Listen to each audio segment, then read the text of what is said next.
en este programa y vamos a hacer algo que es testear cosas como Al aire, como corresponde, nos por gusta. supuesto. Nosotras somos así. Esto es así, esto es auténticas, inigualables. Vamos a conversar con Matías Sinay, vamos a probar. Primero le damos la bienvenida. ¿Nos estás escuchando, Matías? A ver. Bueno, sí, ¿qué tal? ¿Me Sí, escuchan? pero fantásticamente bien. Una maravilla. Una maravilla. Bueno, primero que nada, consultarte cómo estás. A ver, nosotras vamos a hablar de probablemente algunos puntos importantes, sobre todo de la serie y demás que estuvimos viendo, las últimas novedades sobre Un Mundo Sin y demás. Pero además también sabemos que vienen de tener algunas experiencias en el Festival de Mar del Plata y demás. Digo, hay como muchas cositas para contar y quería saber cómo estaban comenzando el año y cómo lo habían terminado en este sentido. Bien, bueno, nada, muchas gracias por la invitación. Y sí, digo, además de la serie de Un Mundo Sin, yo trabajo con mi hermano y venimos escribiendo, dirigiendo varias cosas. Y en 2024 produjimos un cortometraje de terror fantástico, también animado, con otro estilo de animación, nada que ver a Un Mundo Sin. Y el corto estuvo seleccionado en el Festival de Mar del Plata, en la competencia oficial de cortometrajes. Y después también estuvo seleccionado en otros festivales. Estuvo en un festival que se llama Fantastic Fest en Texas, que es un festival bastante importante dentro de lo que es el mundo del género. Y después estuvimos en el Festival de La Habana, en Cuba, y en Bogo Shorts, que es un festival de cortos de Colombia, también súper importante. Así que bueno, muy felices porque nada, este corto también que escribimos y dirigimos ya está teniendo como su recorrido de festivales. Bueno, ya que mencionaste un poco que esta serie tiene una estética bastante diferente a Compost, que tuve la oportunidad de verlo, el corto allá en Mar del Plata, me gustaría preguntarte, porque tiene una estética muy particular la serie, Un Mundo Sin, ¿no? Como una paleta de colores determinada. ¿Cómo llegaron a eso? ¿Cómo fue trabajarlo? Mira, Un Mundo Sin surgió primero nada, como una idea de serie, de miniserie, de como pequeños cortos donde nos imaginábamos cómo sería el mundo si no existiese algo. El primer episodio fue Un Mundo Sin Bolsillos. Yo tenía el guión escrito y todavía no sabía cómo lo iba a producir. Y ahí es donde lo conocí a mi socio dentro de Un Mundo Sin, que es Santiago Pérez Silva, que es el animador, director de animación, y es el que diseñó toda la estética. Y a la estética llegamos también por una limitación de producción, porque nosotros cuando empezamos a hacer la serie, la empezamos a hacer para un medio español que querían tener un episodio cada 2 semanas. Y la animación cuadro por cuadro es un proceso que lleva muchísimo tiempo, entonces no íbamos a poder entregarles un episodio cada 2 semanas. Entonces pensamos una estética que sea bastante simple, con personajes como plásticos y minimalistas en cierto punto, y una paleta de colores monocromática. O sea, todo el diseño de la serie está pensado para que la producción sea más simple, para poder llegar a esta exigencia que teníamos al comienzo.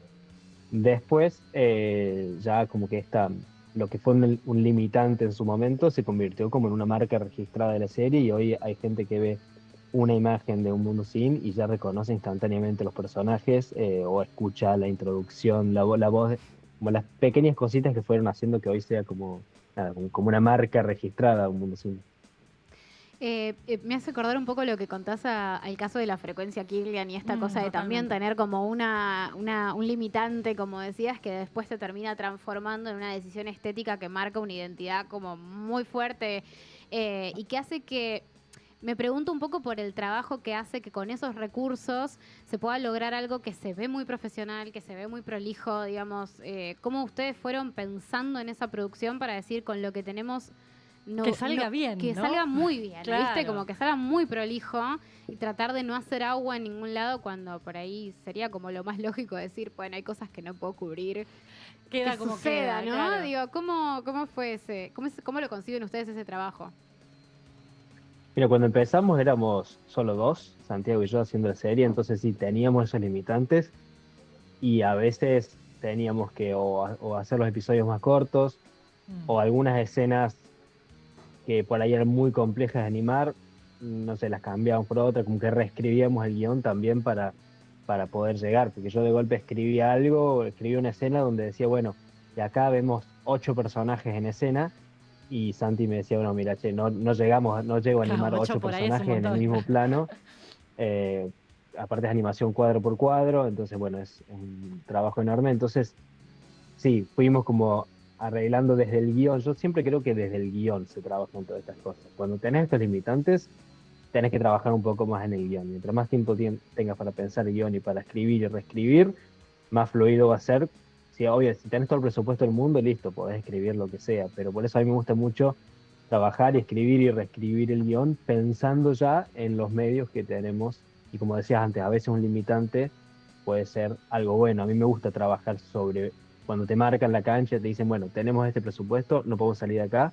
Me gusta más escribir así que si me dijeran, che, tenés que escribir algo con todo el presupuesto del mundo o libertad total. Me gusta más cuando está limitado dentro de cierta estructura más independiente o pequeña como teníamos en Un Mundo Sin. Y después sí que creció la serie y hoy los últimos episodios trabajan 12 personas para hacer cada episodio. O sea, para hacer 1 minuto y medio, 2 minutos de animación trabajan 12 personas, lo cual es nada, un montón y está buenísimo que fue creciendo el equipo, toda gente de Argentina, de diferentes lugares, de diferentes provincias, todos trabajando online para hacer una serie que por ahí lleva mucho más trabajo de lo que la gente viéndola después. Los que no saben de animación por ahí se piensan que es algo que se hace en 1 o 2 días y no, son unos 15 o 20 días solo de animación.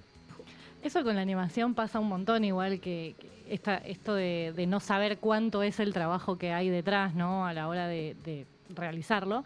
Pero aprovechando que hablas tanto del guión y del proceso que lleva y de escritura y reescritura que eso lleva, pensaba en el concepto en sí de la serie, que yo me acuerdo que cuando arranqué a estudiar, cuando cursaba la primera materia de guión, fue un ejercicio que nos dieron para pensar diégesis justamente, para entender la idea como de mundo. Esto de, bueno, quitemos un elemento, me acuerdo que el ejemplo era, ¿qué pasa si no existieran las orejas? ¿No? Entonces, bueno, los anteojos no podrían ser como son, porque se agarran de ahí, etcétera, etcétera. Y pensaba en que puede ser un ejercicio creativo muy interesante, pero llevarlo al concepto de una serie y a tener que pensar que cada episodio algo falta en el mundo, tal vez es un poco como complejo. ¿Cómo es también seguir pensando en cosas que puedan faltar y qué implicaría en el mundo eso, ¿no? Sí, bueno, está buenísimo el punto que tocas del guión porque también es algo que a mí todos los días me llegan muchísimos mensajes de gente que me dice, hace un mundo sin tal cosa, Genial.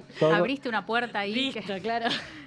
todos los días de mi vida me llegan gente o amigos que me dicen, se me ocurrió esta, y todo el mundo tiene una idea para hacer un mundo sin algo. Pero después no es fácil elegirlo porque primero, tiene que ser algo que te permita generar chistes, porque hay veces que se te Claro. ocurre un concepto, un mundo sin algo, pero cuando te pones a pensar, no surgen escenas, no surge el humor desde a partir de esa falta de algo. Entonces tiene que ser algo que te dé, que tenga el espacio suficiente para permitirte hacer 5 o 6 chistes, que es lo que nosotros hacemos por episodio. También tiene que ser algo que no exista o que no, porque mucha gente nos dice, muchos chicos nos escriben y nos dicen, hace un mundo sin internet. Y yo le digo, no me parece divertido Yo porque lo yo nací en ese conocí, mundo. claro. Claro, yo lo conocí y hasta hace no mucho existía ese mundo. O gente que nos dice, no sé, hace un mundo sin, bueno, no sé, sin algo, sin visión, por ejemplo. Y no, bueno, hay mucha gente que vive así, hay mucha gente ciega, entonces, no sé, hay muchas limitantes a pesar de que parece algo infinito el concepto de la serie. Entonces, partimos de ese limitante y después también lo que decías de que ya hicimos 60 episodios de Un Mundo Sin, Claro. entonces también se va poniendo más difícil. Intentamos por ahí buscar salirnos como sorprender un poco a la gente. Hace poco hicimos, por ejemplo, Un Mundo Sin Simetría, que era algo como bastante aleatorio, pero que también cuando nos pusimos a pensar surgieron muchos chistes más visuales o más Claro. físicos que otra cosa. O hemos trabajado también en vez de objetos, con conceptos, como por ejemplo, un mundo sin la palabra no, un mundo sin mentiras, bueno, como conceptos un poco más abstractos. Un mundo sin la letra A, ese es uno de los que más me gusta, Ujú. que escribimos todo un episodio con muchísimo diálogo, más diálogo de lo que normalmente hacemos, y en ningún momento nadie dice la palabra A, entonces escribimos todo un episodio sin utilizar la palabra A, ese fue uno de los más divertidos. Entonces, bueno, también eso es un desafío ir pensando, ir superándonos y que la gente no se espere lo que va a venir. Me surge una pregunta sobre eso que tiene que ver con, ya que estamos hablando de guión y de un guión que es muy cortito, es muy Claro. como pequeño el tiempo de desarrollo, también se le sobreimprime una dificultad que es que muchas veces también el chiste requiere una mínima estructura de desarrollo, ¿no? Como un mínimo de, ni hablar si estamos hablando de tres partes claras, ¿no? De tres partes definidas, que suele ser como lo tradicional. Preguntarte un poco cómo se manejan para resolver eso desde la estructura, porque si decís que, no sé, 5 o 6 chistes en un episodio de 1 minuto y medio o más o menos ese tiempo, hay una cuestión de estructuras que son difíciles de manejar para que se armen esos chistes. Sí, bueno, muy buena, me encantan las preguntas que me están haciendo. Nosotros hay como una estructura general del episodio que es, como te decía, un episodio tiene 5 o 6 escenas, o 5 o 6 gags. También nosotros tenemos, como que yo en la cabeza dándole cierto orden, siempre en general cada episodio empieza como con el chiste más simple, por decirlo de una manera, como si fuese, cuando uno piensa en un mundo sin algo, la primera idea que se te ocurre, intento que el primer chiste sea como el que el más básico, el que te introduce en ese mundo. Y después ya quizás se ponen un poco más complejos o ya cavamos un poco más. Y después, cada chiste, tal, como decías, tiene que ser súper simples porque tenemos que hacer algo que dure 10 segundos. Claro. Entonces, utilizamos como la estructura más simple de un chiste, que es como el setup y el remate.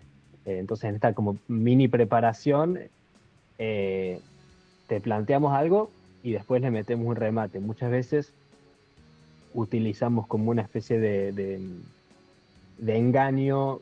Bueno, hay miles de formatos y de formas de hacer un chiste. Uno que utilizamos mucho es como esta especie de engaño donde parece que un personaje está por hacer algo, pero hace otra cosa porque porque en ese mundo no existe eso, ese lo utilizamos mucho. Pero sí, en general es como que cada chiste tiene estas como dos partecitas, el setup, la preparación y el remate. Y también jugamos a veces con el humor más visual o más físico, como los gestos que pone un personaje o el diseño del personaje en sí o qué está haciendo. También jugamos mucho con que eso le agrega Santi, el director de animación, mucho el humor visual que también tiene mucho de eso, más físico, más de cómo eran las comedias antes más mudas, donde tenías que valerte solo de lo físico. Bueno, hacemos en general muchos chistes que van más por ese lado. Eso está buenísimo también porque pensar en que el idioma o el diálogo ya tampoco es una limitante, ¿no? Que lo ves y el chiste está ahí y cualquiera lo va a entender, ¿no? Sí, además, esto es otra cosa que pensamos desde el momento de escribir guión, es que tiene que ser muy universal el humor. Siempre, ahora estamos trabajando con 2 guionistas más que escriben junto conmigo, y apenas empezaron, tiraban por ahí iban mucho al chiste que quizás solo se entendería en Argentina. Y yo le decía, no, mira que si esto se lo mostrás a alguien más, no se entiende. Siempre mi idea fue que la serie se entienda, que sea muy universal, que sea un humor que si el día de mañana lo traducimos, también se entienda. Y eso, bueno, eso sucedió porque después lo tradujimos al portugués y ahora lo estamos traduciendo, doblando al inglés, y está funcionando muchísimo. Acá veo que en el Zócalo pusieron directamente Word Without en inglés.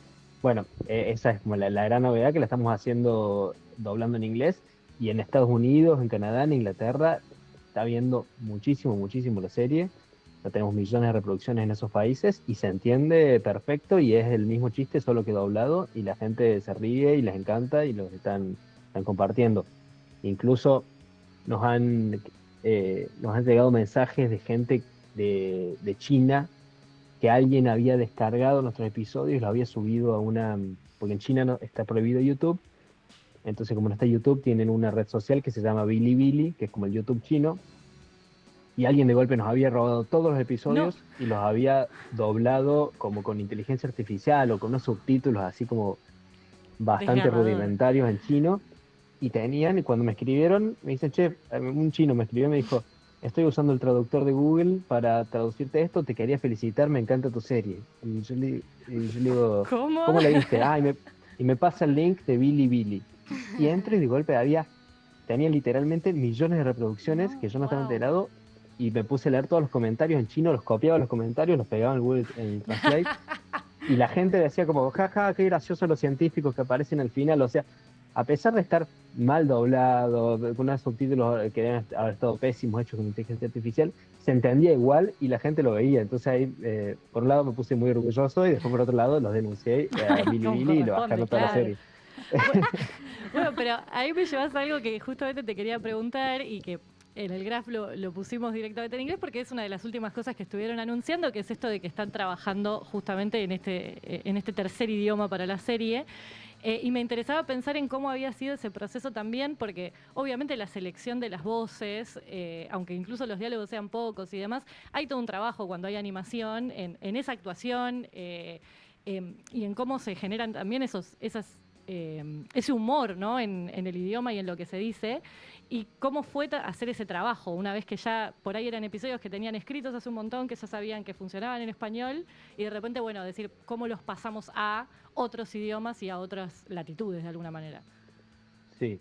Bueno, en inglés el proceso es, primero traducimos todos los guiones con algún traductor, o sea, no con un Algún traductor online, sino con traductor persona, una persona que traduce, que se dedica a eso.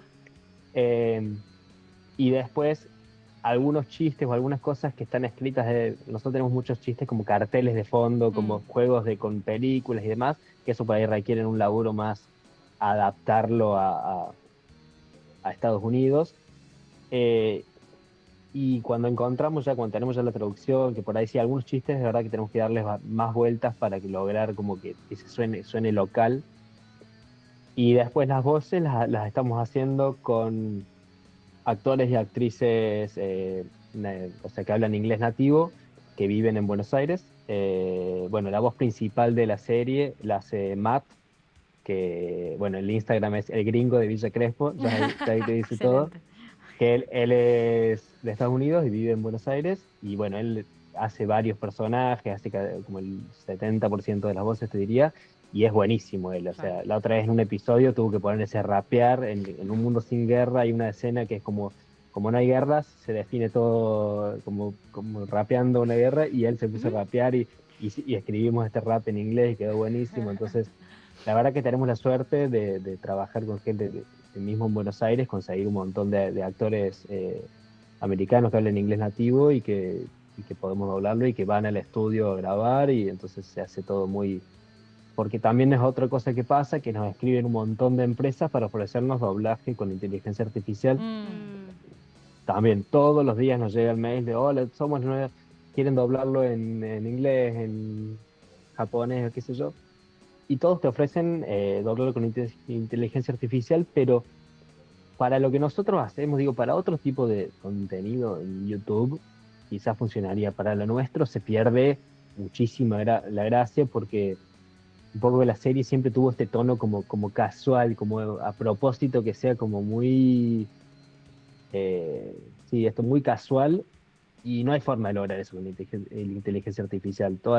A pesar de que van mejorando bastante, que ya le pueden meter algunas inflexiones en las voces y pueden tener unas cositas así, nosotros queríamos trabajar con actores humanos, así que nada, tenemos la suerte de haber conseguido a los actores que están haciendo el doblaje en inglés, y creo que funciona muy bien. Estamos hablando con Matías Sinay sobre Un Mundo Sin. Y yo tengo una última pregunta, por lo menos de mi parte, que tiene que ver con algo mencionaste sobre la universalidad de los chistes y esto que estábamos mencionando recién sobre la traducción y los doblajes a distintos idiomas, que está como implícito. Lo que te quiero preguntar es un poco sobre los públicos, el objetivo del público al cual apuntan, o distintos públicos a los cuales apuntan, porque más allá de esa universalidad también me imagino que hay otras posibilidades de público que tienen que ver con franjas etarias sí, tal cual. o un montón de posibilidades de imaginarte un público para ese contenido. Digo, ¿cómo piensan en eso? Creo que el público fue como variando, o nosotros la pensamos para un público y sin querer llegamos a otro. Y es así, nosotros cuando la empezamos a hacer como para nosotros, ¿no? Como si nosotros fuéramos el público, porque la hacíamos para este medio de España y demás, que quizás era un público 25, 30 años, 35. Y después lo que pasó cuando ya comenzamos con el canal YouTube y la serie se empezó a viralizar mucho, es que empezamos a tener un público un target mucho más joven del que pensábamos, y hoy en día nos ven muchísimos chicos de 12 años, Ah, 10 Me años. encanta. Pero muchísimos, muchísimos. Y me escriben padres también que me dicen, no, con mi hijo lo vemos todo el tiempo y siempre le pregunto, ¿cuántos años tiene? Me dice, 8, 10, 12, no sé, no más de 15, pero entonces nos ven mucha gente, y los chicos son quizás los que los repiten más los episodios, entonces los ven claro. una y otra vez y se saben los diálogos de memoria, y después me han contado que usan algunas frases entre su grupo de amigos. Fantástico. Me parece fascinante, fascinante. Primero porque yo también hacía lo mismo.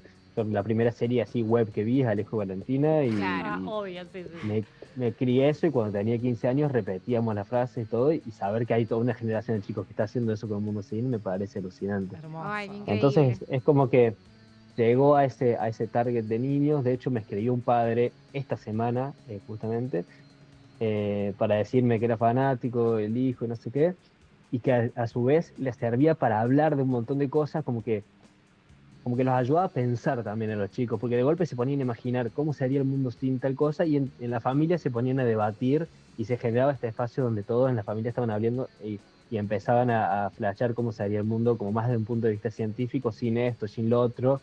Y hasta me dijo que justo, bueno, este año hicimos un episodio que es Un mundo sin muerte, y que justo se había muerto la abuela del nene, entonces utilizaron a partir del episodio pudieron hablar de la muerte de la abuela, una cosa que me emocionó muchísimo, y me parece increíble. Entonces nosotros la hicimos para nosotros la serie, pero terminamos llegando a un público enorme y muchísimos chicos, y me pone muy contento que haya entrado en ese público. Qué espectacular, espectacular. Matías, ¿querés recordarnos si alguien que está escuchando, no sé, alguien que dice quiero entrar a ver Un Mundo Sin, cómo se puede ver esta serie? Y en YouTube ponen Un Mundo Sin, y si no en TikTok también ponen Un Mundo Sin y le va a salir, pero YouTube es la mejor forma de verlo. En cualquier otra red donde lo encuentren, en general es que la gente nos lo está bajando y nos está Choreando, subiendo. básicamente. Así que le avisan para que los denuncie como los chinos. Véanlo en YouTube que además nos da plata para seguir haciendo más episodios. Buenísimo. Así Igual. que, sí, en YouTube Un Mundo Sin, si lo quieren ver en inglés o tienen un amigo que no habla español, A Word Without, ahí tenemos otro canal donde la subimos todo en inglés a la serie. Espectacular, me queda recontra hecha la recomendación. Aparte me Sí. parece un gran contenido para ahora si estás de vacaciones, Total, veranito, y tenés sí. ganas de scrollear algo así como más interesante, más divertido, más creativo, ¿no? Antes que así. El inicio de Antes que tus la nada, reels, ¿no? claro. Digo, Sí, que a sí. mí me come horas de la vida. Bueno, esto un poco más interesante. Gracias, Matías, por compartir estos minutos con nosotras. Y además, entiendo que no estás cerca y que no estás acá, así que muchas más gracias todavía. Bueno, gracias chicas, la verdad que me encantaron las preguntas que me hicieron, así que bueno, gracias por darnos este espacio. Un abrazo, Matías. Gracias. Bueno, chao, chao. Bueno, ahora me dieron como muchas ganas de, por ejemplo, decir, voy a juntar con mis sobrinas a mostrarles a ver qué Uy, piensan. Para mí es un ¿no? planazo, ¿eh? Pero primero Recontra. hacer como una curaduría de decir, bueno, si tengo que ver todos los episodios 8 veces, Para yo poder elegir. estoy trabajando. Bueno, chicas, lo estoy haciendo por ustedes, por su futuro. Exactamente, claro. Aparte, son cortitos los capítulos. Ay, me parece por favor. espectacular. Así que queda hecha esta recomendación, Un Mundo Sin. o en inglés también, como decía O en portugués, recién, ¿por o qué en no? portugués, que debe ser aún más simpático sí, todavía. olvidate. escucharlo. Ahora quiero verlo en portugués. Sí, Claro. Aunque no entienda nada, no, No, importa. totalmente. Así que bueno, queda hecha esa recomendación. Y nosotros lo que vamos a hacer es un breve corte, Sí. porque todavía nos queda mucho programa por delante. Mirá cómo empezamos. Ya empezamos Fuerte al allá medio. arriba. Fuerte del medio, pero todavía queda más. Y lo que vamos a escuchar en el medio de ese más y esto que ya pasó es Knock Three Times de Tony Orlando y Dawn.